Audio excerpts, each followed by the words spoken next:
गरुड़ पुराण में बताई हुई इस बात से आप समझ जाओगे कि भगवान का नाम लेना आपको कोई नुकसान नहीं होता, बल्कि फायदा ही होता है।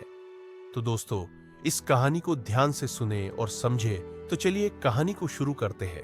लेकिन आगे बढ़ने से पहले आपको यह बता दे कि गरुड़ पुराण में कहा गया है कि कथा हो या सीख अगर बीच में छोड़ दिया जाता है तो वह पाप की श्रेणी में आता है। तो आपसे निवेदन है कि वीडियो अंत तक पूरा देखें। अगर आप एक सनातनी है तो वीडियो को लाइक करके चैनल को सब्सक्राइब जरूर करें। तो चलिए कहानी को शुरू करते हैं दोस्तों। यह कहानी गरुड़ पुराण से ली गई एक प्रसिद्ध और सरल कहानी है। बहुत समय पहले की बात है। अजामिल नाम का एक ब्राह्मण था जो शुरू में बहुत धार्मिक और सच्चरित्र था। वह अपने माता पिता की सेवा करता था, वेदों का अध्ययन करता था और पूजा पाठ में लगा रहता था। लेकिन एक दिन जंगल में उसने एक दुराचारिणी स्त्री को देखा। उसके आकर्षण में आकर अजामिल अपना धर्म भूल गया। वह अपने घर परिवार को छोड़कर उसी स्त्री के साथ रहने लगा।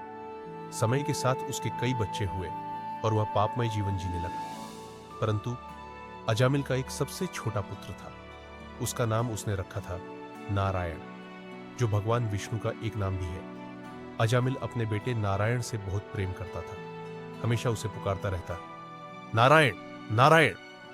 जब अजामिल के जीवन का अंतिम समय आया तो यमदूत, यमराज के सेवक, उसकी आत्मा को ले जाने आए।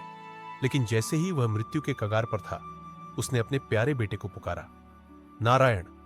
उसके मुख से निकला भगवान विष्णु का पवित्र नाम। उसी क्षण विष्णु के दूत विष्णुदूत वहां प्रकट हो गए और यमदूतों को रोक दिया। विष्णुदूतों ने कहा, जिसने मृत्यु के समय भगवान का नाम लिया है उसे नरक नहीं मिल सकता। इस प्रकार अजामिल को अपने जीवन के अंतिम क्षण में उद्धार मिल गया। उसे फिर से अवसर मिला कि वह अपना जीवन सुधार सके और अंत में स्वर्ग को प्राप्त हुआ।